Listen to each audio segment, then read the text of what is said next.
Welcome to Night Sessions. I'm Mike. And I'm Nate. What are we smoking today, Nate? We are smoking the CAO Flathead V554. Yes. And I am a big fan of the Flatheads. I've never smoked this model. I like the 660s a lot, which we smoked on the show earlier. Box Press, Maduro, all those wonderful things that I enjoy in a cigar. And I generally like the CAOs, even though they're not all winners. But yes, when they're good, and you can get them for pretty cheap most of the time. Well, I'm outside, and my lighter absolutely hates the cold. It doesn't matter how much fuel is in there. I don't think. It just absolutely hates it. I don't know if that's common in lighters or not. The Bics definitely don't like the cold. I don't know about torches. Yeah, if I hold it in my hand and warm it up a bit, then it's fine. So anyway, initial impressions, good. I I was expecting something good because we like the other Flathead so much. So right. Oh yeah. So far, it's been very good. Good light, good draw. All the things you'd expect. Yes. Good quality cigar. So, what are we going to talk about? Yes, indeed. Well, I did a lot of research for this episode. I'll have everybody know I haven't done this much research since our last open enrollment for our medical plan at work.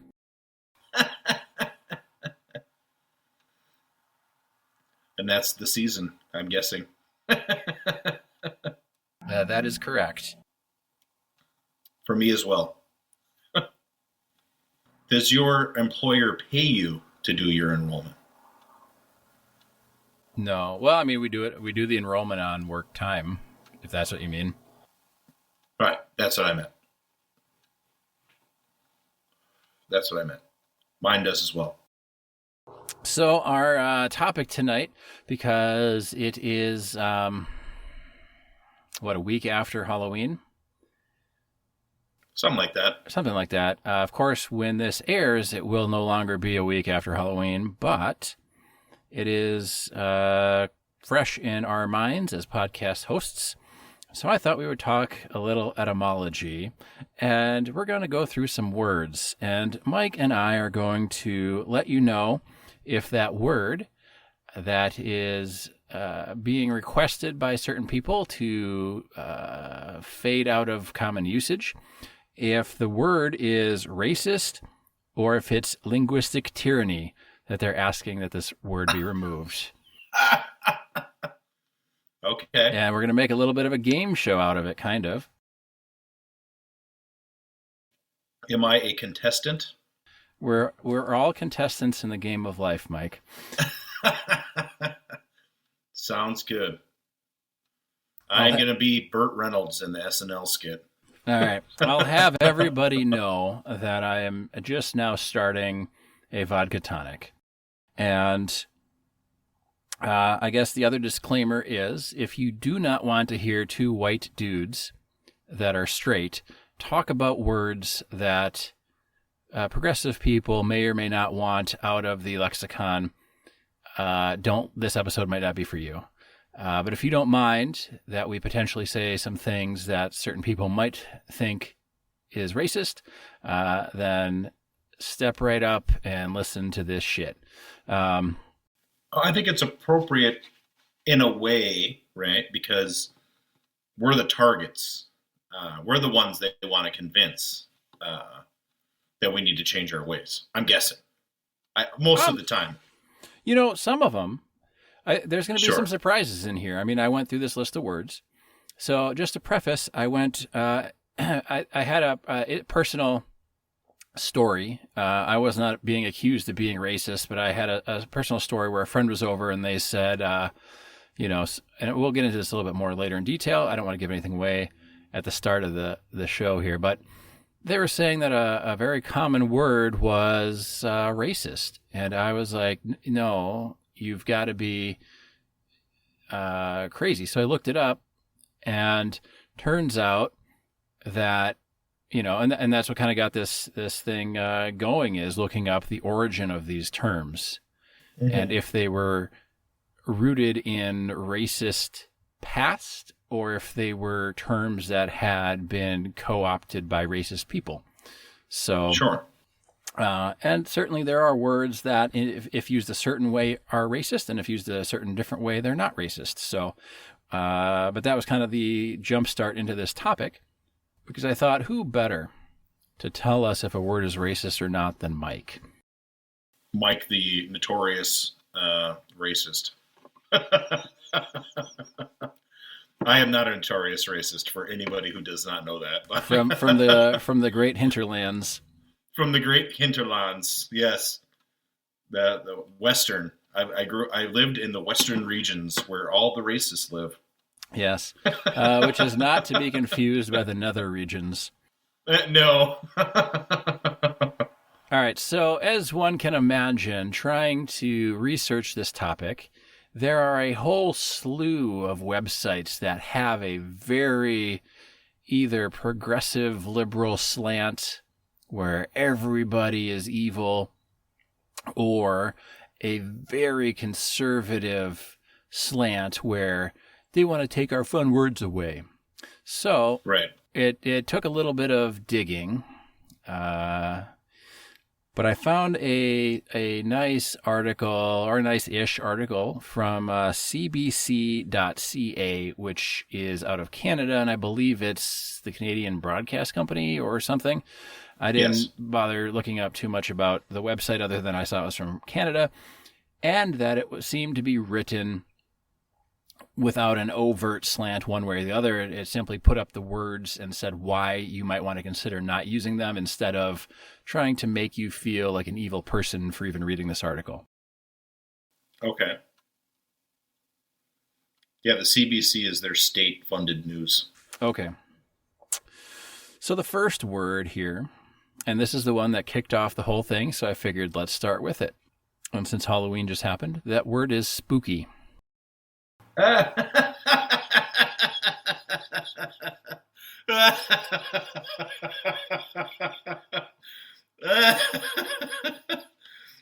have heard that term used to cover up certain things. Okay, well, I have heard that term used in a way that is potentially racist. We are going to get into that. But what launched this all off was there's an orchestra that had a spooky concert series, and they decided, and they came out and made a big public news release about it, that due to racist undertones of the word spooky, they are dropping that from the name of their concert series or whatever. And this made some kind of bigger waves amongst some more progressive people, I guess. And there's a similar thing here in where I live, where one of their events for Halloween is called Spooky Something. And so that kind of set off a little bit of I don't know what you would call it, some kind of polite conversation, certainly not a disagreement, on Facebook. I was not partaking, and I haven't read that particular argument online because I don't care. Sure. But it did lead me to do research on whether or not this word is racist. Okay.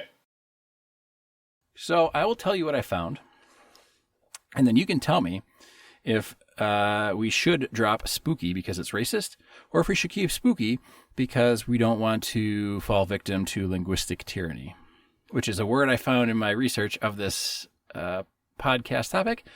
And I really enjoy that, linguistic tyranny. It's kind of like when they ban books. Sure, yeah. So this word, spooky or spook, came into usage in the 19th century, which means the 1800s, for those of you who would otherwise normally assume that the 19th century would be 1900 something. But alas, our world is not sensical like that. So, and it's a Dutch word that meant ghost or spirit or spy. Okay, Sure. so 1800s came into existence, meaning a ghost or spy. Nothing race related. Then it wasn't until 19, World War II was its first known usage regarding race, and it was the African American pilots, and they were called the Spookwaffe. Sure. And that is decidedly a racist usage. Oh, for sure. Of that. It's but kind of clever. Well, I mean, in that sort of like shitty way, but I mean, I'm not saying it to be racist. I'm saying it because that's just the history of the word. I've never heard that term before. That's incredible. Well, this whole thing. I apologize to any listeners who are offended by me laughing at that. That is hilarious. Well, we laugh because we care. Yes. I appreciate old-timey racism. I do. It's like right out in the open, and it's so stupid. Yeah, I'm not laughing. I'm laughing at it, not with it. You know what I mean? Yeah. It's so dumb. Well, and just to get it out there, I mean, racism on a whole is just so dumb. Mm-hmm. But actually, you know what? Let's reserve more judgments on that for later. We're just going to go through each word here. So since I've already researched all these and I've kind of formed my own conclusions, what is your conclusion, Mike, on the term spooky? Well, I've heard it's all about connotation, right? Like if you get spooked, that doesn't have a connotation that's racist. No. And something being spooky can have a connotation that's racist, or it could be the more traditional way of, spooky ghost type situation. I've also heard spies called spooks before. Yeah. And they certainly weren't being used as a racist term. So It's kind of like any other word. Almost any turn of phrase can be used in a racist way. Yeah, if you try hard enough and believe in yourself, I suppose so. Right. I mean, I've heard, it's awful dark in there. You know what I mean? Like, that's racist. Yeah. Let's put this one in context and say spooky celebrations for Halloween. Is that racist or not racist? No. Unless it's talking about, like, something that's racist. I mean, you could use that. You could use that exact phrase in a racist way, I suppose. Yeah. But what they're doing is they're taking these Halloween celebrations that are called, spooky hayride. And yes, right. I know you could have a spooky hayride and have it be racist. Yes. You could do that with anything, like you said. But this one is Halloween celebrations at like the city government level and orchestra levels. Across the world. Right. No, I don't think that's racist myself. Yeah, and so I felt this one was a classic example of linguistic tyranny because the word didn't have racist origins to begin with. We'll get to some others that do and have. And it's not often used in a racist connotation. And even the racist derivative of this word has fallen hugely out of favor since, I think, the 1950s, possibly the 1960s. Right. It's not a common racial slur anymore. Right. Well, the guy that I knew who used it was a Native American man. And he used it very tongue-in-cheek. Yeah. He was trying to be funny in a trying to be racist and funny in an inappropriate way, of course. Yes, using humor to get a free pass to be racist. Yes, but he was also Native American, so how do you break that down? Well, that's reverse racism. Sure. Something like that. I mean, it's still racist for sure. Yes. But in the modern paradigm of power and, blah, blah, blah, all that nonsense. So I don't want to rush us along, but I do have 4 pages of notes. Holy on crap. This, okay. But we don't have that many words. It's just I had to take enough notes so that I could speak somewhat intelligently about, because etymology isn't my strong suit. It's interesting, kind of in passing, like the Right. term pussy doesn't actually, when you call somebody a pussy, you're not calling them a female's vagina. Right. It's short for something else that meant cowardly, and I can't remember what that word is, hence why it had been shortened to pussy. So, Right. but moving right along, this one, I'll tell you what it is, and then we'll get into it. The word is blacklist. Okay. Okay, and so they were. This is typically used nowadays with internet. You can blacklist certain sites or whitelist certain sites to allow them or deny them through your router or your firewall. So the recommended changed word of this would be the allow list or the deny list, which doesn't quite roll off the tongue the same way. But once we decide if this blacklist term is racist, then we can decide if it's worth the extra tongue muscle movements to say the replacement. I've heard this argument before because in our society we associate good things with the white and bad things with black. Yes. And I've heard the argument before, and I don't necessarily disagree with it as a general concept. As a general concept, sure. Even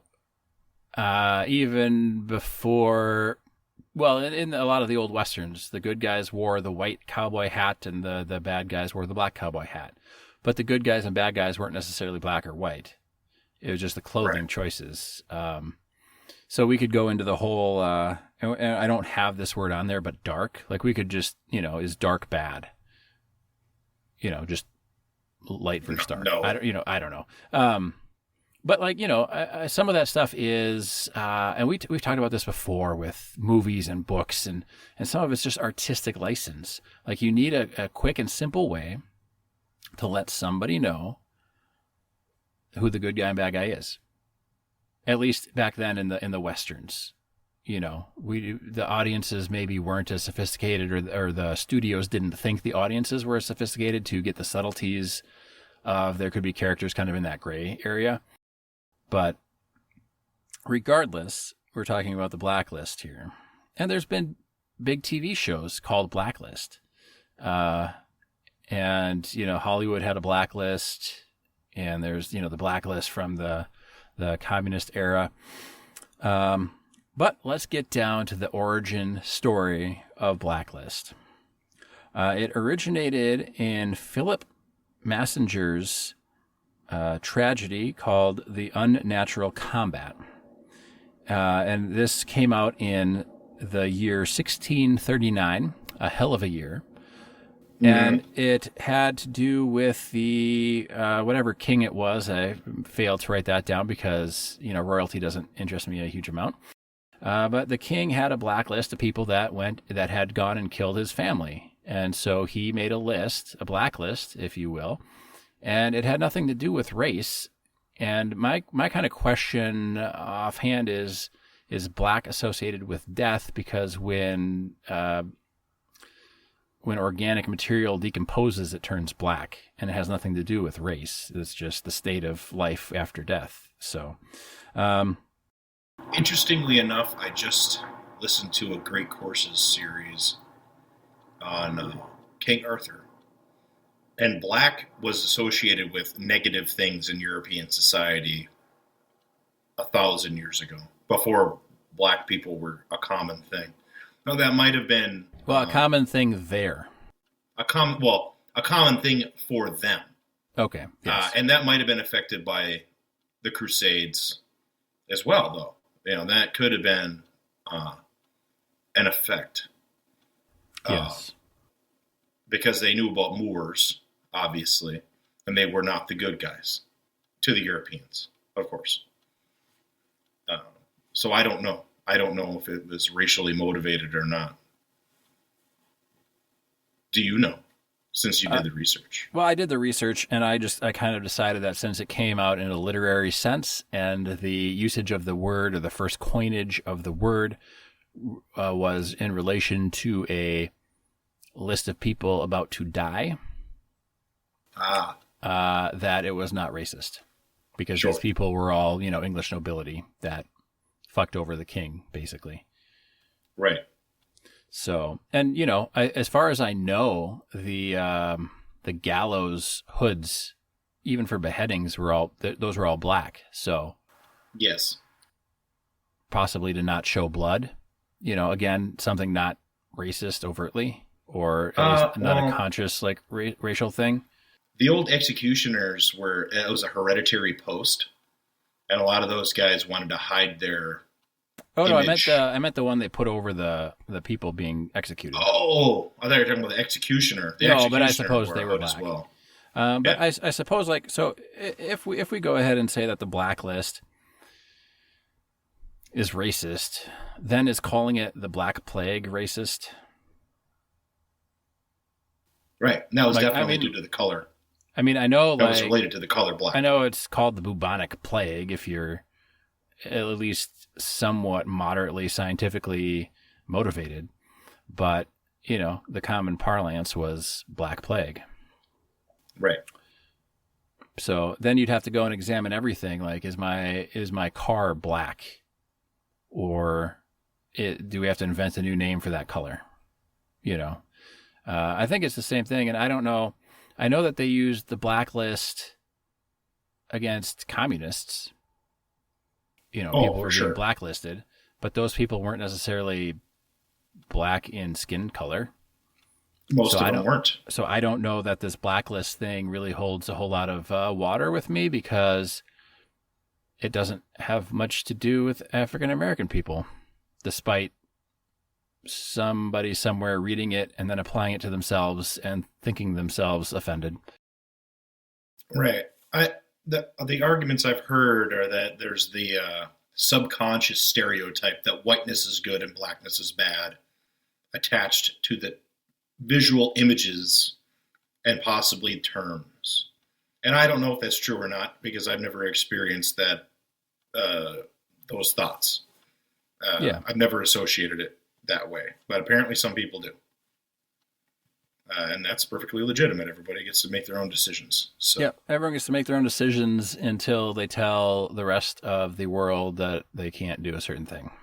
Well, they can say whatever they want. That doesn't mean that people are going to do anything different. I understand that. I'm just saying, for the purposes of our game show, and that's all it is a game show on a podcast about cigars and nothing to do with race, or states' rights even. But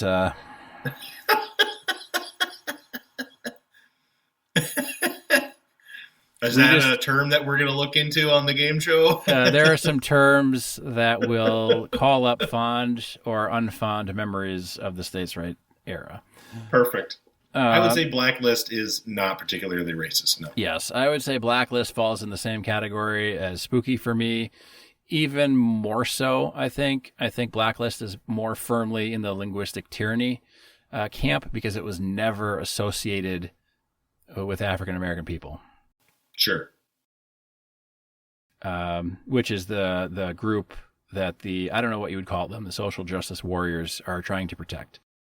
Right. All right. So that's blacklist and spooky. That's 2 down, and we're halfway through one page, kind of. Nice. Okay. So the next one, and I mostly took these in order that they were in the article, except I bumped spooky to the top because that was the word that kicked this whole little personal vendetta off for me. Sure. It's not really a vendetta. It's more like a learning exercise, I guess. Because sometimes you never know if something's racist or offensive until something you say is interpreted as that, or you're made aware that is, right. You don't know until offensive. You know. So. And it was kind of nice because, this article, one of the other articles I found was a lot of people will use these terms without intending them to be racist or not knowing that they could be interpreted as racist. And that's okay. But once you're made aware, that's when you kind of have to, make efforts to not do that. Right. So I'd say these range from some that are struck me as very clearly racist, and some that I was, kind of shaking my head at. But this next one, it's a two-parter. Some of these are 2 or 3, words that are all kind of similar or the same, as it were. This next one is ghetto or inner city. Well, ghetto, didn't that term come from European Jewish ghettos? You are not far off, Mike. I thought it was. I don't know. Yeah, sure. there's a few different origins of this term. I guess there's a little bit of discussion in the etymology Reddit threads about where ghetto originated from.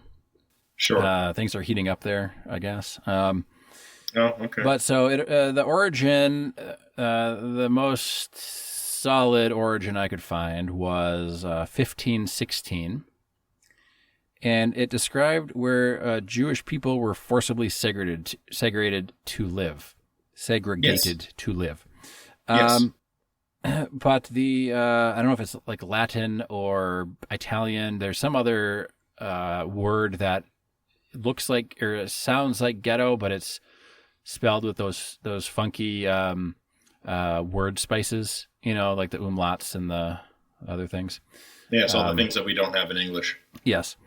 And ghetto meant foundry in that sense, and it just so happened that the biggest foundry was where they made all the Jewish people live. So I think that's just an example of like the evolution of that, where nobody in the upper class wanted to live near the foundry because it's smelly and dirty and what have you, noisy. I don't know. So that's where they put all the Jewish people. And the definition of ghetto is a group or a section of a city where the minority lives. Mm-hmm. So this one isn't necessarily racist only towards black people. Right. This would be racist to anyone who's in the minority, I suppose. I don't think it's racist. It's a descriptive word of a fact.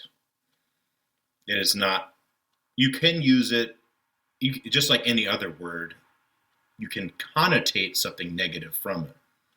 But all it is a descriptive word of the fact of the situation. There are areas in the cities, every city, where poor people live, and those poor people are usually not white in the United States. And that's just a fact. What other term are we going to use? The next term is going to be the new racist term at that point. You could say underprivileged area or underserved area. And we'll get into more of this. And some of this is, a lot of these intentions are good, I believe, or at least some of them are. Sure. I think, in my mind, because it originated with we forced the Jews to live in the least desirable part of the city. And then we called ruling it the ghetto. Elites of the European not you or I. I'm just saying, the people who coined this term and started using this term, those people forced the Jews to live in the least desirable part of the city and then called it the ghetto because the foundry was there. So in my mind, that makes it racist. I understand the argument. Like in a sense. But to your point, part of life is you need to be able to describe things. So there's, you've got the suburbs. You've got, and I guess inner city is lumped in here. And I would say inner city is probably not racist because to me that inner city doesn't necessarily mean anything bad either. No, not to my knowledge. Not to my knowledge either. I didn't do too much research on inner city because I just didn't feel it had the same kind of like pull as ghetto. Right. When I hear ghetto, I think poor. Yep. I think of the Elvis Presley song. Yes.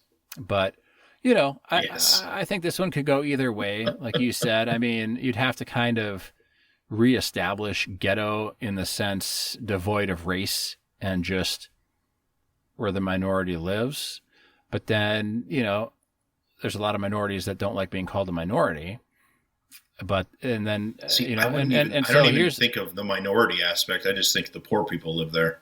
yeah, and so but that's the thing is not all of these words are racist, even though I said at the top like you know racist or linguistic tyranny, but like racist or ableist or classist or you know some other Classist thing. terms are good. You know, the poor and the working people need to know where they're at. Like we're together, and you know, it's not a bad thing, in my opinion. Yeah, No, the rich people don't want us to think about it, but well, and to your point, I mean, we have to describe things somehow, right. and a lot of these words can be used in a racist manner, and a lot of words can be used in a non-racist manner. Mm-hmm. You know, like, oh, they live in the ghetto. Well, to me, that means they lived in some burned out shithole. Right. You know what I mean? A bad neighborhood. Yeah. And that's not really what it's supposed to mean. So I think the word, you know, I think this one's probably safe to say, you know, maybe we should have a new descriptor word for if we need to define where the minority lives in a city, then we probably need a word that doesn't conjure images of, you know, burned out buildings. Right. I wouldn't use it at work. Let's put it that way. Yeah, and maybe that is true. And maybe I wouldn't use the term at work. Yeah, and maybe it is racist. Yeah, I mean, and this is one I would feel comfortable saying. You know what, ghetto? That one is racist. I would say I have to agree. So, and that's what I liked about this article because it had some that were goofy, and I was thinking like that can't possibly be, and it had some like this one where initially I was like, well, I don't know if it really is, but then you know, learning about the origin of it, I was like, okay, that seems pretty racist to me, and just the way it's evolved since that time, it hasn't really changed. It always kind of comes down to race. And I know it was, you know, it's intended to describe where the minority lives, and that comes down to race. At least when most people say the minority, they're not thinking necessarily along economic lines. Right. I guess I've never really thought of it in modern usage as a racial term, but I understand how it is. I mean, when you explain it, I look at the world mostly through economic lenses, as you know. Yes. And if you go down to Lens Crafters, not a sponsor, they'll give you some racial lenses as well for a small upcharge. Yes. Tell them Nasty Nate sent you. Okay, the next word on our list is Nasty Nate.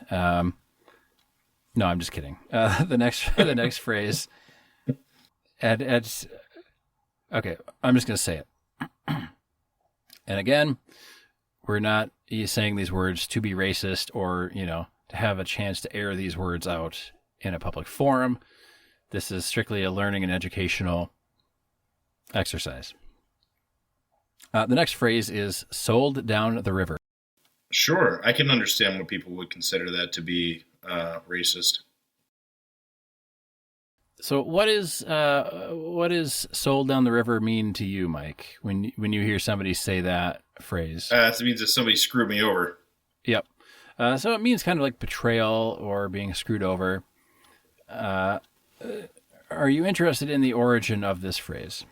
Yeah. Is the origin what I think it's going to be? I think it very much is. Okay. This term originated in slavery-era America, where the naughty northern slaves, to be punished, were sold down the river, usually the Mississippi, to the southern slaving states to live out harsher lives in harsher slave conditions. Okay. That sounds about right. Yep. I mean, that sounds about like when I first read it. And this is not a phrase, like I kind of knew what it meant in my head, but it's not a phrase I've ever used. I don't think I've ever used I've that never phrase. really heard anybody use that phrase in I've the seen past it on TV. 10 or 15 years at least. Yeah, I've seen it in old television or old movies. But that's it. I've never heard. I don't think I've even heard anybody say it. Yeah. But we also like grew up very north. That sort of. Yeah. Interesting. So I would call this one racist for sure. Yeah, I totally understand why people would say that. I would say that, at least with the people that I associate with, this is not a phrase that ever gets uttered. So I'm hoping I'm hoping it's fallen out of favor in modern times here. So maybe we don't have to worry so much about this one. But I think definitely it is racist. All right. I'm about halfway through my cigar, by the way. I was just going to say, been wonderful. I'm about halfway. It's been wonderful. Had to do a little bit of a relight because I've been talking a lot and kind of let it sit in the 30-degree weather. But it's great. The lighting issue was environment and me and not the cigar. Yes. Okay, next term. Are they going to get progressively worse? No. Okay. Well, let me check. I hope not. We'll have to see. I think this Sold Down the River and this next one might be the biggest offenders on the list. Not to predetermine your decision on this next word. The next one is grandfathered in. Why would that be racist necessarily? I understand the term, and I have used it myself.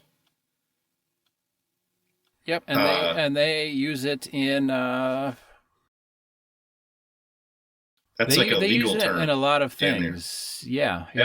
But here's why it's a legal term. The click now, and the truth will shock you. It originated in the southern United States as a way to deny blacks the right to vote because they had a literacy component to voting. And a lot of the poor southern whites couldn't read. But if they had a grandfather who cast a ballot and voted, they were grandfathered in, and the literacy requirement did not matter for them. And it couldn't possibly apply to the blacks who just recently got the right to vote.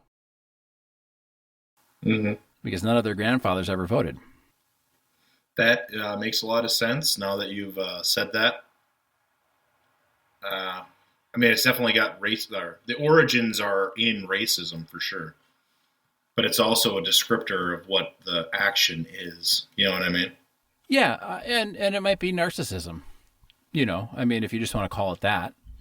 Sure. You're grandfathered in. Or, I mean, it happens a lot even in businesses where, if there's like an acquisition or something, the people that were employed by the company being acquired gets to keep some of their benefits that the new employees that are the new hires wouldn't necessarily get because they weren't with the company being acquired and they're coming into a new company. You know what I mean? Yes. Like they keep certain employees whole. Might be a less racist way of saying it, but it certainly takes a lot more words. Yes. But I would say grandfathered in is probably has at least one foot in the racist camp. Oh, the origins are definitely rooted in the racist history of the United States. Yes. And we've talked about this before. Not that America's been any more or less racist than other countries. Oh, no. It just happens to be a phraseology we have here, and it and a lot of other countries like to slam America for having slavery for, 80 years. Sure. Now, I know that slavery was here for a lot longer on this continent, but not past the Revolutionary War. So, right, because it wasn't our country, I guess, until then. And speaking about our country, here comes another trifecta of words, and I'll tell you all three at the top, and then we will go through each one individually, and we can make up our own minds on each word. Okay. we've got 3 Native American or indigenous phrases. We have spirit animal. Mm-hmm. We have powwow, and we have tribe. None of those are racist. So I suppose if you were going to be using it now. Well, somebody could be derogatory about it, but there's powwows where I live. They're called powwows. They advertise them as powwows. That they being the people who were running the event on the reservation. Okay, but we're going to talk about each one individually. The first one up, and I appreciate your candor, Mike. I think your initial thoughts were similar to my initial thoughts. I know that there are a lot of, and the first word is spirit animal, and I know there's a lot of, do we call them basic Beckies or whatever? That wear the Ugg boots and they get the Starbucks and they say, hey, "Oh my God, Ugg boots are comfortable." Oh my God, I'll defend their choice. This latte is my spirit animal.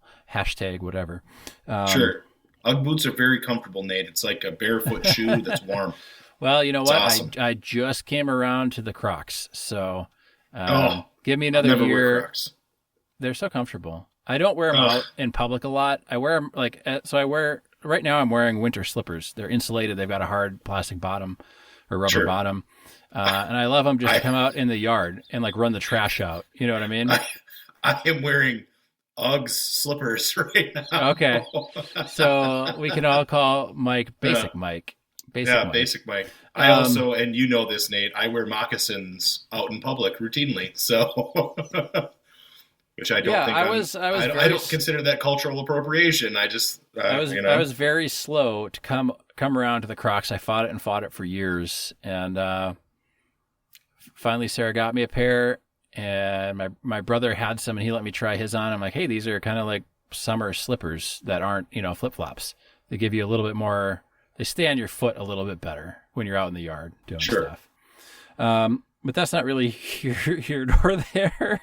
We're talking about spirit animals. So kind of the origin of spirit animal came from the Ottoman Empire.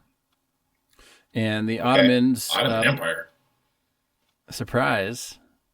Etymology is weird. Like, if there's a word, like, just go look it up. Look up the etymology of the word. And some of these origin stories, if you could make a movie about the origin story of some of these phrases and words, it would be, like, wild. But probably only stoners would watch it, or, English majors. Anyway, the Ottomans believed humanity to be not just animals, but spirit animals.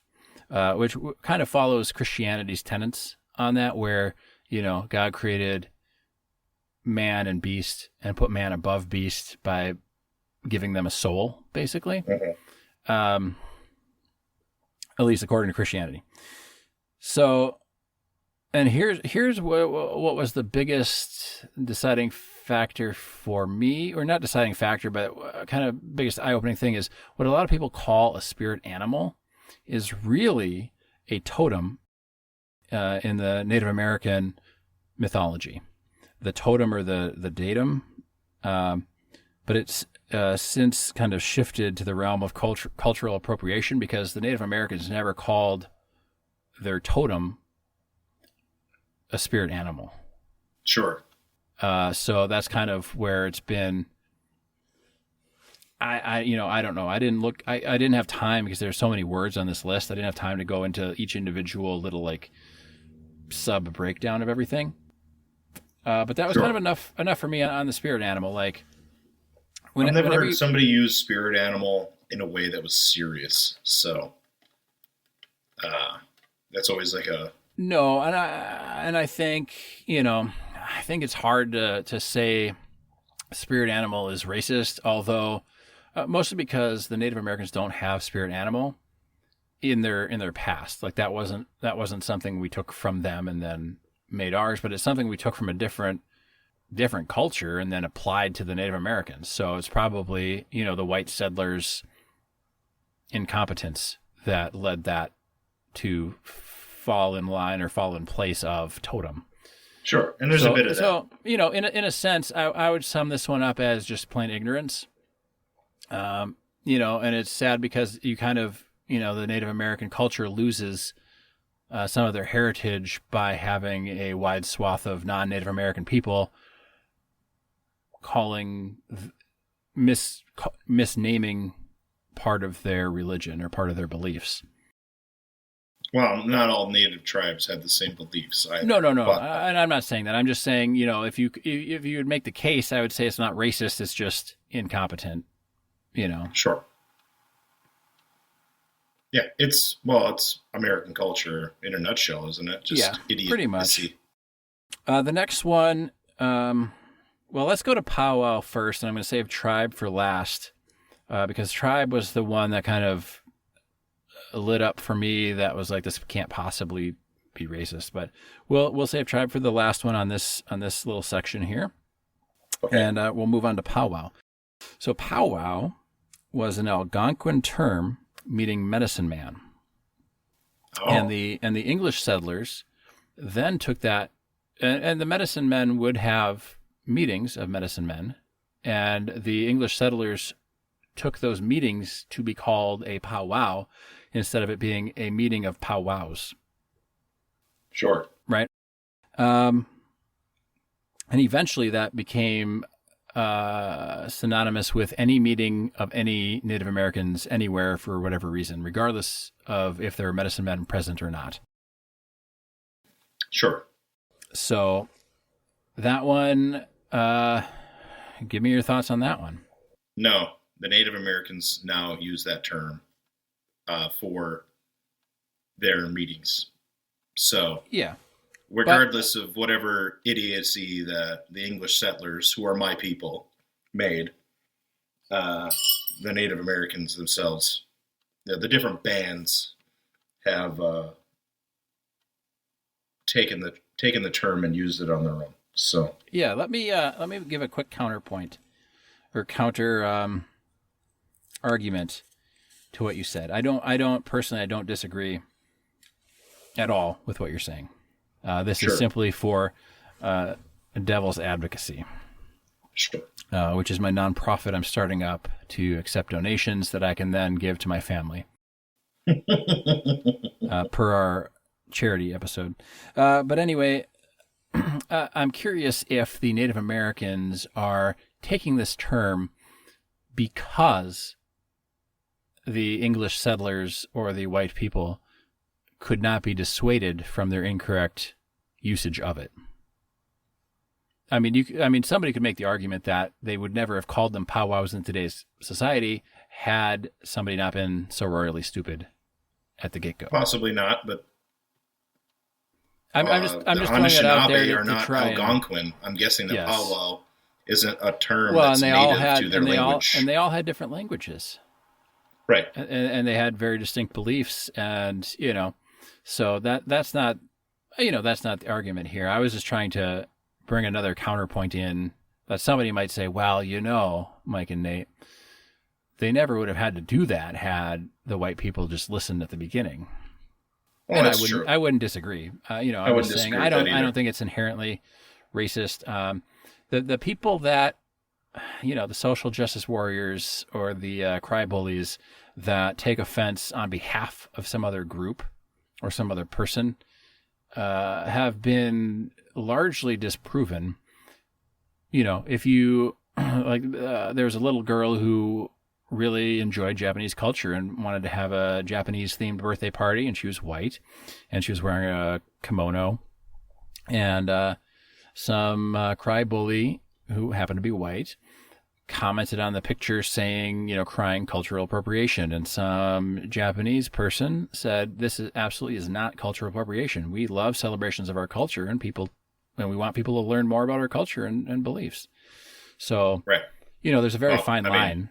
This is my opinion, and it's not shared by all, but cultures that are confident in their own traditions don't mind when outsiders participate, because it doesn't negatively affect anything. So if anything, it grows their people's awareness of what they're doing and their business opportunities. It's like the Hmong Festival. The Hmong Festival, they want everybody to come to the Hmong Festival, regardless of who you are. As long as you're there to spend money. Yeah, and this little girl wasn't in makeup to make herself appear Japanese. She was simply wearing Japanese-styled clothing. Right. So it's different than the fraternity boys dressing up for their Halloween costumes in blackface. Right. Right. So, I mean, I think, and this goes to the same thing we were talking about earlier, is it's sometimes it just comes down to intent. Like, it's not inherently racist, but the intent certainly could be. Right. Yeah. I mean, me wearing moccasins is not, I don't intend that to be racist. They're just comfortable to wear. Yeah. So, and there's a reason why companies still make moccasins. Right. Yeah. There's handmade moccasins you can buy right here in Minnesota. I know Maine, they have a company that makes them still. So people are buying them. Yep. A lot of people. Yes. So this next one then is tribe. And this one I struggled with on why it would even be here outside of, like, I know they call them Native American tribes. But tribe derives from Latin and refers to a group of people larger than a lineage or a clan, but smaller than a chiefdom, nation, or state. Okay. And tribe was common in kind of, I don't know, what do you call those people? Anthropologists. Until about the 1950s or 1960s, where people started saying tribe is racist. But much like ghetto, the origin wasn't really racist. I mean, people have been tribal. Humanity has been tribal since the very beginning. You know what I mean? Clans and tribes and whatnot. Yeah. Bands, clans. Bands, whatever. And so getting kind of the breakdown that it's a unit of measurement. Yes. Like, to me, that screams not racist. I agree. I mean, just like anything else, depending on the context, you could, I don't know how you would spin it to be racist, but I'm sure it could be.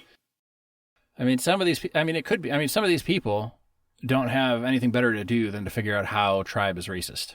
Right. Well, I've never tried to use the term tribe as racist personally, so I just, I don't understand. It's a descriptor. It's a unit of measurement. It's a certain number of people, bigger than this number of people and smaller than that number of people.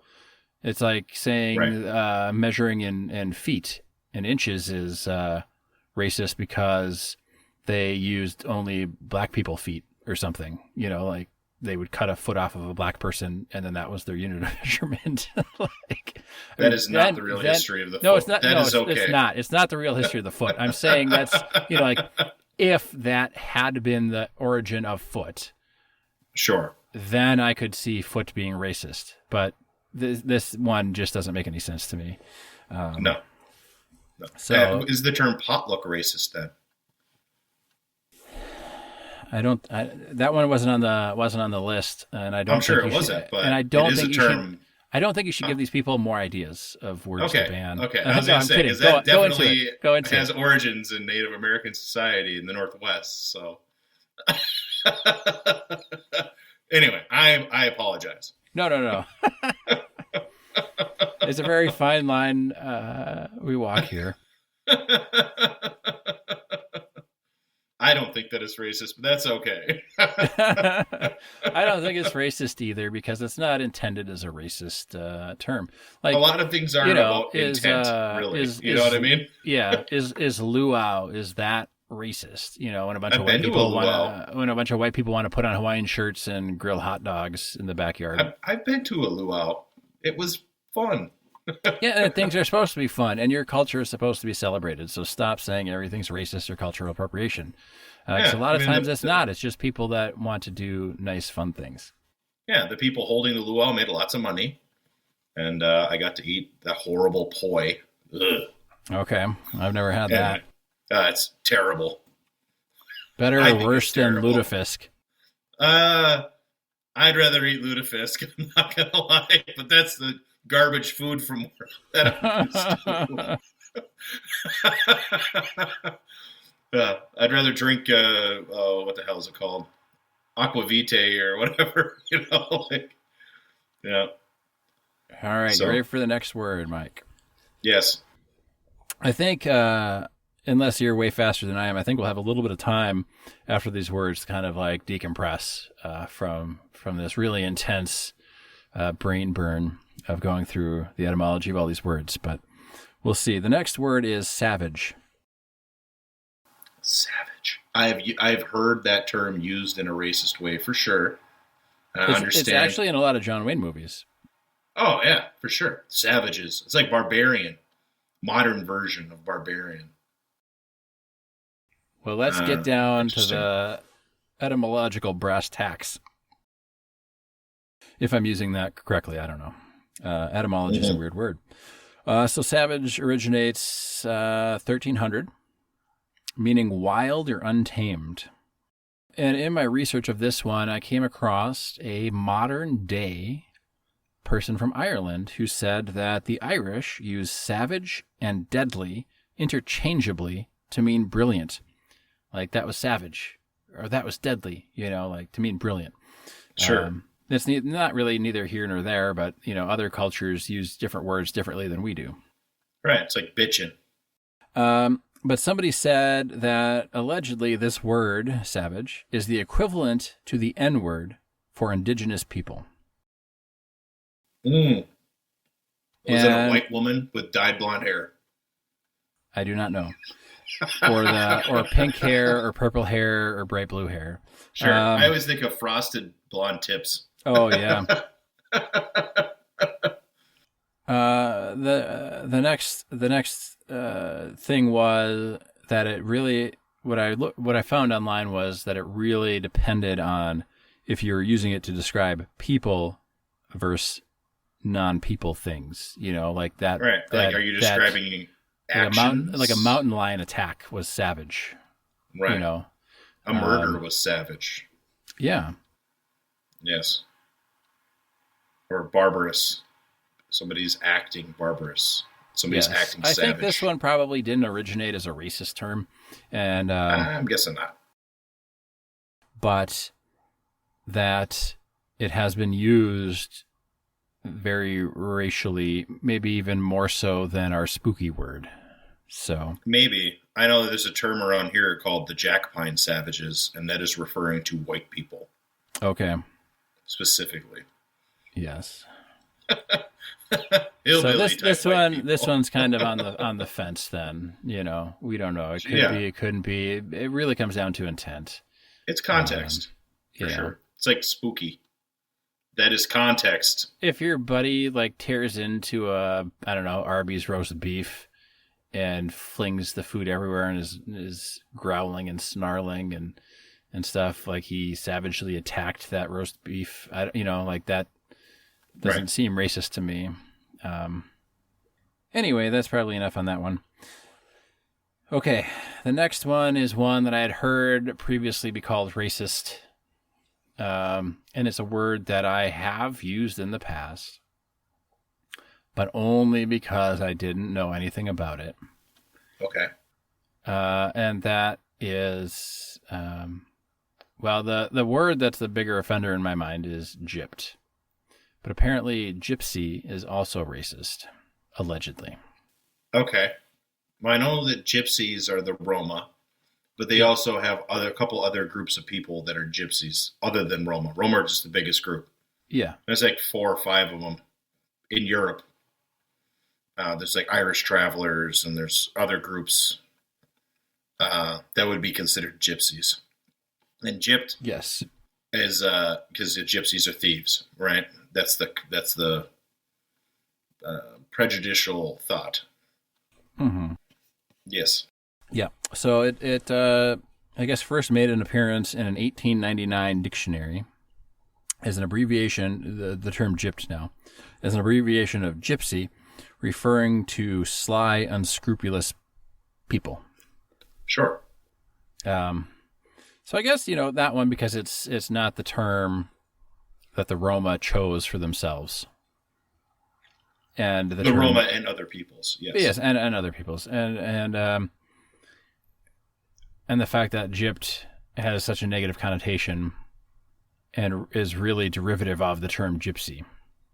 Where I could see maybe gypsy not being racist, but it's kind of the same as Eskimo, right? They're not Eskimos, and the Native Americans aren't Indians, and those are have fallen out of favor, I think, in a large amongst white people, they've bit fallen of out our of favor. Yeah. I mean, there's still a lot of people who call it the Indian nations, or Indian land, who are Native Americans. Yeah, I'm just trying to say, people that are a little more educated have no issue calling, them Native Americans or Inuits or indigenous people. That's not a huge I've heard departure. Some people who are opposed to the term indigenous people too. There's certainly a group of Native Americans who are against the term indigenous people.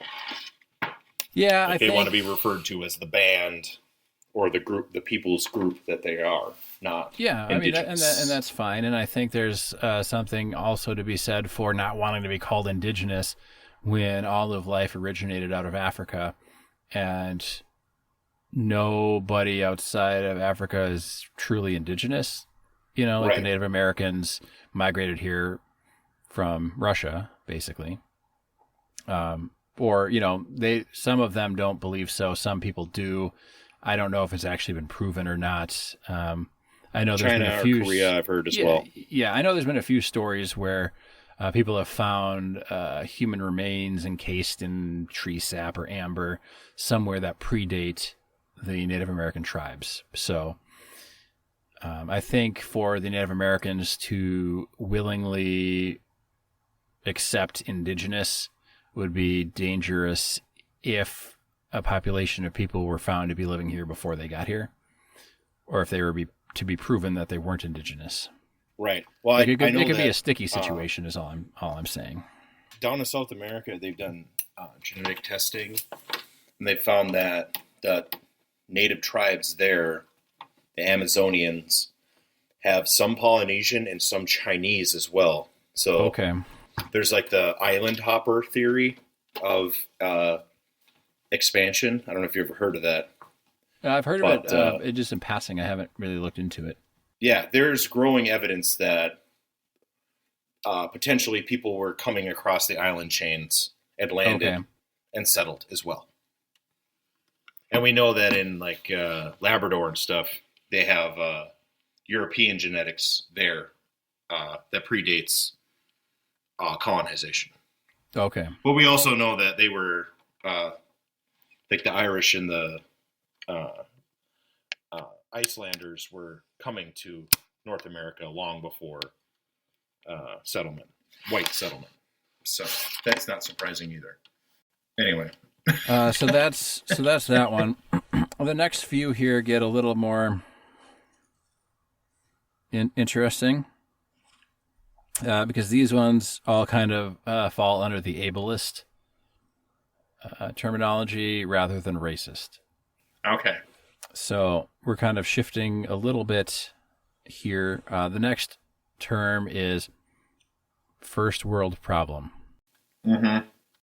So this term first appeared in 1979 in J.K. Payne's Built Environment, and I think he was an economist. There we go. All these words that I never say, playing with my pronunciation here. But then, so that was 1979. Then in 2005, it gained traction as a popular meme to define things that people will complain about, but really shouldn't because, at least here we live a lot better or more comfortably than a lot of other places in the world. Right. Like slow internet. My internet is slow, hashtag first world problem. Well, I mean, there's a point to that too, because we spent an awful lot of money to have fast internet, and it's never been built, even though we spent the money to build it. But I'm gonna take this a step further because I needed to know more. Like just having it be in an economy paper and a meme wasn't enough for me to determine if this truly was ableist or not. The term first world country, originated during the Cold War. I knew this. And there's a first world, second world, and third world, and I have what all of those mean. And I know, and I had known about first world and third world, just in the general sense of first world rich, third world poor. But there's actual affiliations to these. So the first world was USA, the UK, NATO countries, and Japan. Yes. And this was at the time of the Cold War. The second world was the USSR, countries of the Warsaw Pact, and China.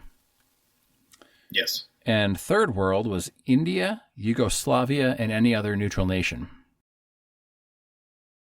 Yes, I knew that. But now the term first world means any country with little political or economic risk. So I've heard the term, developed nation as well. Yes. Kind of. So, if you have a infrastructure and utilities and a democracy that functions relatively most of the time, I guess, then it's first world country. So I don't know. I mean, this seems like a descriptor. It doesn't seem like a racist or ableist thing. It is a descriptor. And the people that get offended, and I've heard this argument before, the people who get offended about that, they don't take into consideration that parts of this country are not equal to other parts. Because there are parts of the United States that do not have access to basic utilities. That do not, they just don't. This is true. It's pretty shitty. Yeah, West Virginia. There's parts of West Virginia that are pretty shitty. There's parts of the western states that are remote. Well, in the Southwest is some of the poorest places you'll see. And the Deep South, too, I Standing suppose. Rock Indian Reservation is fucking horrible as far as economic development and poverty. Yes. Yes. Which made news a couple years ago. I'm sure everybody has heard the word, but most people have not been there. I have. And it is not nice, in parts, for sure. All right, so we're going to delve a little bit more into some ableist terms, or potentially ableist terms. This next one may shock and surprise you. But first, a word from our sponsors. Just kidding, we don't have them. So the next one's a trifecta as well. Brainstorm, blindsided, and blind spot for being ableist. Now, I thought for sure the brainstorm thing couldn't possibly be ableist. However, this will shock you and amaze you. Okay. And I'm surprised Carney didn't make the list. Carney is definitely not an appropriate term, even though people use it. Because they have small hands and smell of cabbage, or? It is dirty. For dirty anyone not familiar with Austin Powers, I was simply quoting the Austin Powers movie with the little hands and cabbage thing. Oh my God. Anyway, so brainstorm originated in the 19th century to mean sudden neurological or mental disturbance. So instead of a, I don't know what you would call it today, it's certainly not what we call it today, but like a mental affliction. Like a psychotic episode? Yes, something like that. But that's what it originated as. And in the 1940s, Alex Osborne used it in his kind of business class or business philosophy or whatever to mean, to generate ideas. You put a lot of brains together and you brainstorm ideas. And I'm sure most people have heard it meant as that. But he was basically co-opting or stealing this term that meant a mental disorder or a mental problem and turned it into something else. So other people preferred the term thought shower instead of brainstorm. And I feel kind of the same way about thought shower as you do, because to me, it's like, oh, that's how I clean my brain after I've thought some really dirty things. I just had a shower. Yeah. Now you're telling me I need another one. Yeah. What the hell? Okay. Well, yeah. I mean, I guess whenever it comes to the blind spot and the... Well, we'll get into those just a little bit. But you know what? We'll I think brainstorm now certainly is not used in an ableist manner. And only those people who looked up to find out that it was initially in the 1800s used to describe a mental affliction would be offended by it. People who have first world problems are potentially. So blindsided, and I just kind of I didn't really look up blind spot because we use it in cars, like the driver's blind spot. But understand, like, you know, there are people that are blind. So is it wrong to call something a blind spot? I don't know. I mean, it literally means to not be able to see. So again, it's a descriptor. Yeah, that's what the term means. So, but blindsided originated in the 1600s, and the original sense didn't mean sightless. It meant confused. Sure. So I feel like these ones here are kind of grasping at straws. I agree, because our language develops, you know. The only one that has a little bit of legs to stand on would be brainstorm. I mean, just the origin. But as we all know, definitions change over time and over cultures. Faggot in the beginning meant a bundle of small sticks. And in the UK, they still smoke fags, even to this day. You know, it's a cigarette. Now, certainly there's other usages for that term today, which are very, very racist or offensive, I would say. Not racist, but offensive, derogatory. But that's not how they originated. But I'm still not going to go out and use those terms where it's not culturally or societally appropriate. Right. It's like the term gay. Yeah. Yeah, it which started out I've to mean happy. Call somebody happy to mean a homosexual. So old people. Yeah. Usually old people. Yeah. He's a happy guy. Yeah.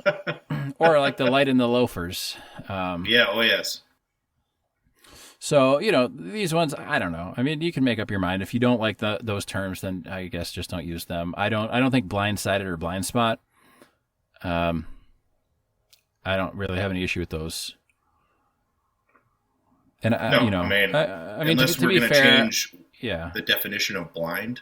Yeah, and to be fair, I'm not a blind person, so I couldn't tell you if it would offend me if I were blind. I'm guessing we're supposed to say unsighted. Yeah, but unsighted spot makes me think of like dirty things, and then I need a thought shower again. Yeah. Thought shower reminds me of like some dystopian novel type stuff. Hey, I thought of your unsighted spot. I need a thought shower. Could you show me your unsighted spot, please? A thought shower sounds like something they do to you in a dentist chair. Yeah, or like at the end of A Clockwork Orange. Right, that's exactly what I was thinking of. That's exactly what I was thinking of.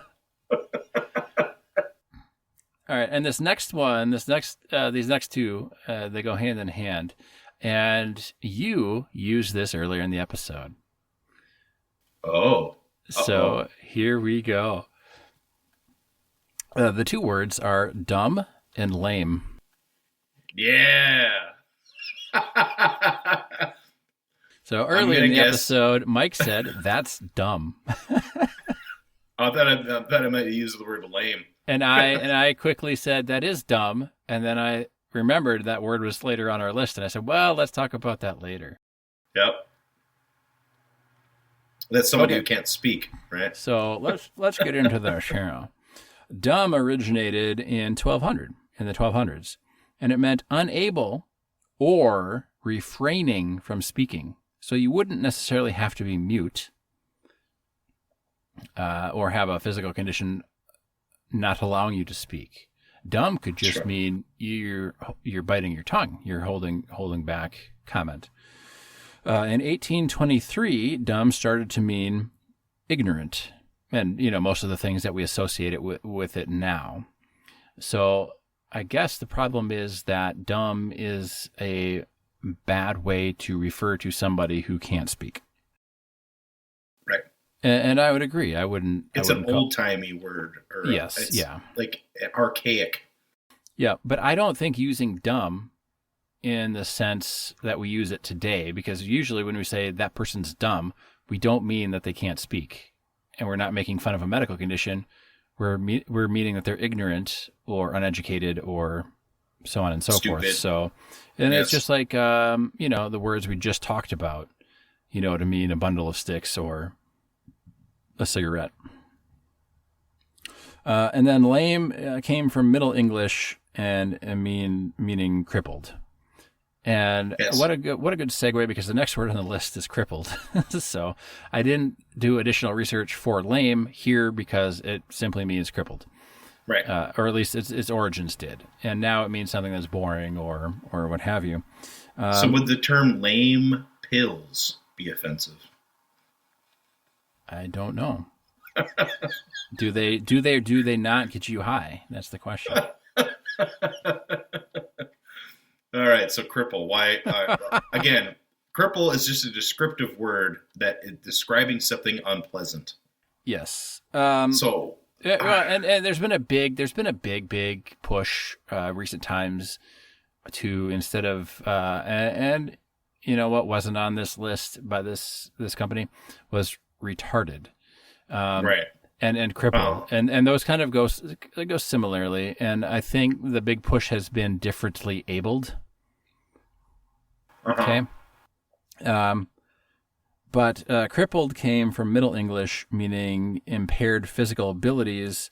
But before then, it originally meant to crawl, bend, or crouch. I suppose as you would if you had like an infirm leg or an injured leg or something, or back, or Sure. So it definitely could be kind of ableist, I suppose. Have you ever read script or ever listened to somebody read script in Middle English? Because you can, like, you and I, being modern English users, can read it, but when it's pronounced, it's almost impossible to tell. Not impossible. Okay. It's 50% you understand what they're saying. You get the gist of it. And Shakespeare was Old English, right? No, he was modern. He was the very beginning of modern English. Yeah. You listened to, because I know, like the YEOLDE, the whatever it says, ye old shop. Well, the YE is pronounced the, like that's how it's pronounced. It's just the old. Yep. You don't say ye oldie. That's just, you're reading it phonetically when, linguistically it's the. Y was T and H back in the day. Yes, just like F's and S's were written the same. Yeah. In a lot of script. I do know the only reason we tell people goodbye when we're leaving is because some fucker somewhere, and fucker is gender neutral and in no way offensive or derogatory. Some old fucker abbreviated "God be with ye" to basically goodbye, like God bye. Great.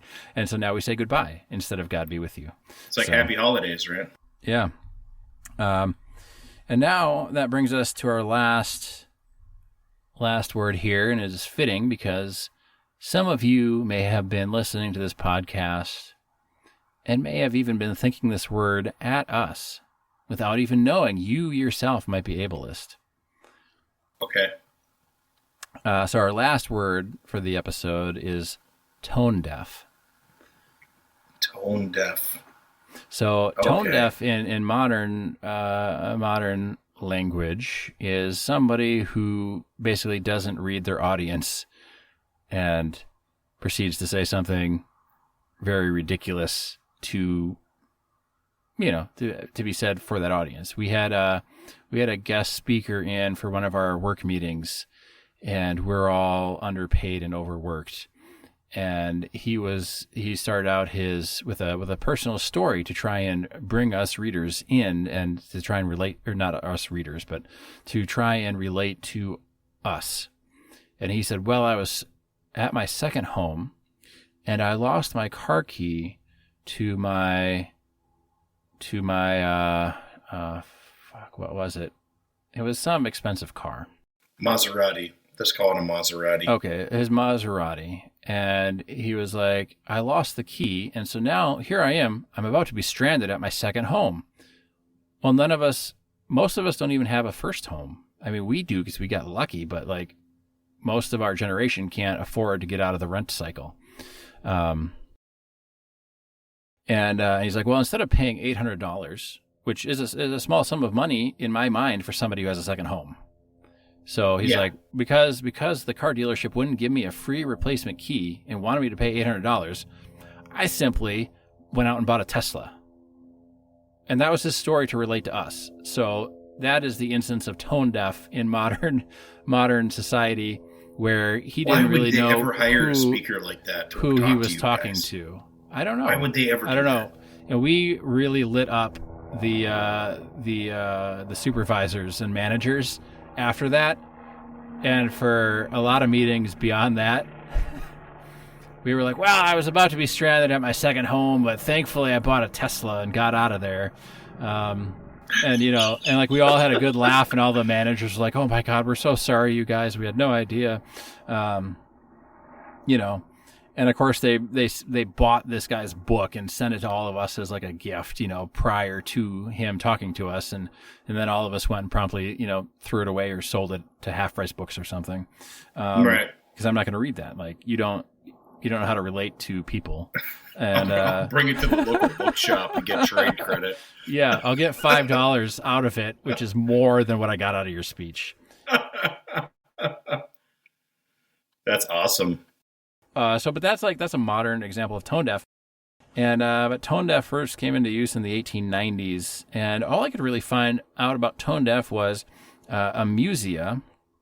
It's a musical disorder where you literally can't tell tones or pitch. So, but this one is just simply because the word deaf is involved in this modern saying, and therefore could be ableist. Have you ever watched the George Carlin special where he talks about that, the softening of language? No, I haven't. Oh, you should watch it. I do enjoy some George Carlin, though. I've been thinking about it this whole time. He went off about how now we call it PTSD, the acronym. Mm-hmm. Before that, it was post-traumatic stress disorder. Before that, it was shell shock. Right? Yeah. Shell shock's a lot more dramatic and to the point than post-traumatic stress disorder. And now we don't even say that. We just use the acronym. Yeah. You know, because even saying the post-traumatic stress disorder is too traumatic. Well, and you know, our corporate overlords have a huge like boner for acronyms. Like everything's an acronym. And I myself am acronym adverse, or what I tell my managers is I'm an AA. Yes. And I always get funny looks. I don't know why. And then I tell them, oh, that means I'm acronym adverse, because it doesn't save any time to give me alphabet soup and then wait for me to ask what it is you just said. Like that doesn't save any time. I find myself at work sending emails that are only acronyms. And then somebody who's not in the loop will get sent this email because we need their input for something. And then I will have to create a new email saying exactly the same thing, just without the acronyms. Because it'll be 3 sentences of acronym, and acronym. You know what I mean? It's like one, over and over. So are you really saving time, Mike, is what I'm asking? Could you not I save time as long as I don't have out? to get involved with people who aren't directly involved with what I'm doing. Yeah, but I would say that you have to read your audience. And if you think it's something that's going to be forwarded on, like if I, like, you know, my role is fairly technical at times. And even the 2 main systems that we use have acronyms. You know, people, instead of saying Salesforce, they'll just type SF. But I know not everybody works in Salesforce in our company, and I'd rather just type it out because it doesn't take that much more time. Because I'm typing, I'm not handwriting it, and then I don't have to go back and have somebody feel dumb, to use another offensive term, for having to ask what that is because they didn't know, or having to waste time getting to the answer, getting what I need out of them. by having to explain an acronym. So I'm anti-acronym in my life as much as I can be. I should be more anti-acronym. I know that I recently had wasn't even an altercation. It was just like they noticed that it was off because I created a configuration file for myself, and other people wanted it to save time, and it was just STD. Which is the standard configuration file. It's std.config. Hey, like, did you STD? That's not very nice. Blah, did blah, you blah. get did you get Mike's STD? No, I'm waiting for it. He's gonna give it to me tonight. Exactly. It's like, well, STD's good enough for me. It wasn't STI. Mike's easy to please. Yeah, exactly. Change it to whatever you want once you get it. Yeah. Yeah, if you don't want to call it crabs, call it whatever you want, baby. Pretty much.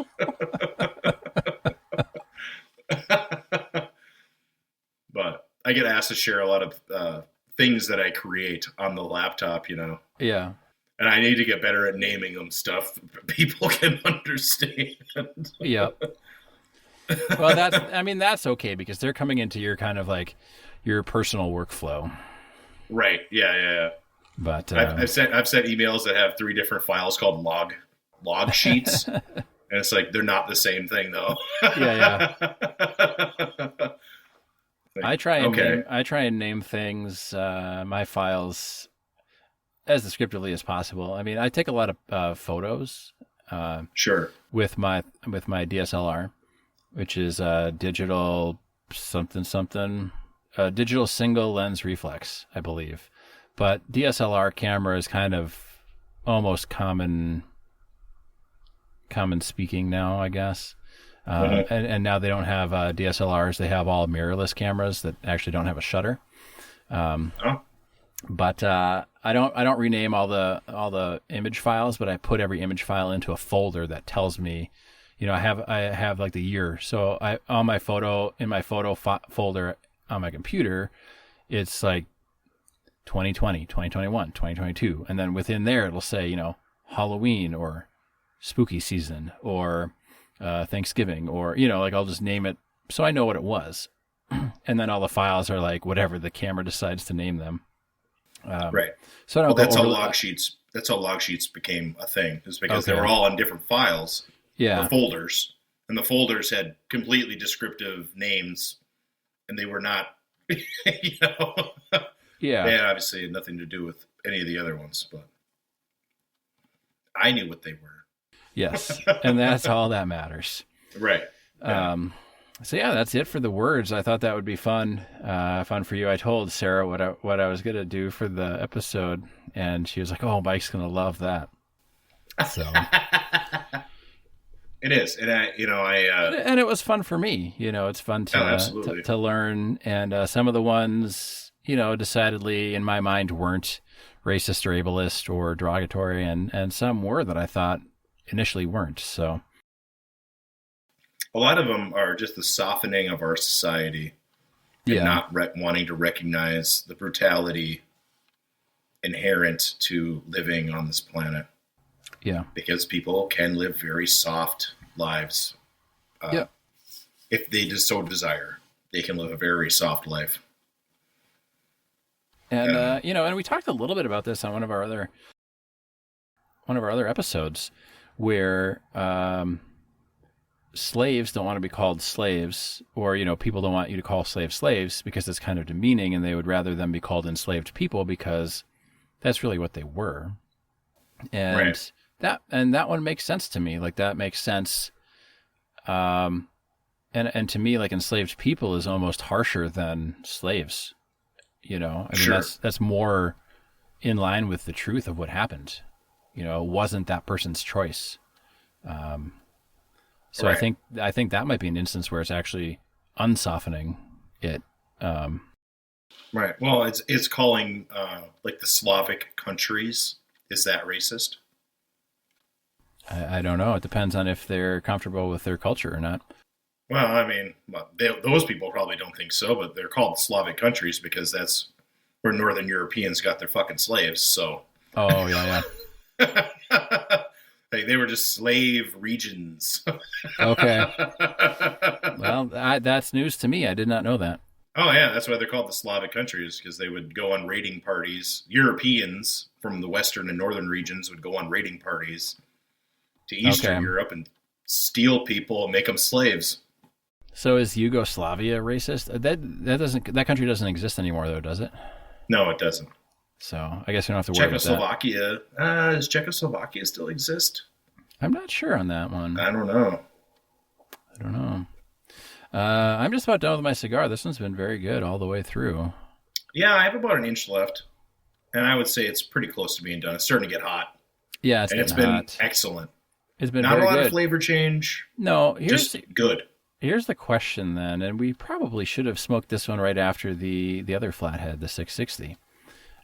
Which one do you like better? I like them both. I like them both, hard too. To say. It's hard to say without having smoked them back to back. Right. They're both great. When I go to like a big event and I'm bringing a box of cigars that a lot of people are going to pick out of, I always bring some 660s if I have them. Yep. Or some form of Flathead in the box. Because they're just good. But you never had this one before. I've never had this one before, no. How many others are there? They have the Flatheads, a whole line of cigars, different sizes and shapes. Okay. Yep. Interesting. So far, what I've had is good. I've had more than just the 660 and the 554. Okay. Don't ask me the numbers. I can't remember. But yeah, I like both of them. This one was really good. Hopefully you took something away from the etymology lesson that we tried to put together for you. I mean, it is what it is. A lot of connotation versus denotation. Yeah. And also intent of this speaker. Right. It's a lot of people just want to soften language. I shouldn't say weaken, soften language. Yeah. And look at the context. I mean, if the people using these words, and they're using a lot of these words, and they're wearing white robes and have Confederate flags flying, it's probably racist. Right. Oh, yeah. If you're at your aunt's potluck, it's probably not racist. I mean, right. I don't know. Yeah. It depends on, it's a potluck. On how many. Bring your own dish. Probably not. It depends on how many brews the uncle has had. Then it might turn racist. But anyway, that's all we have this episode. Thanks for listening. Be safe. Have fun.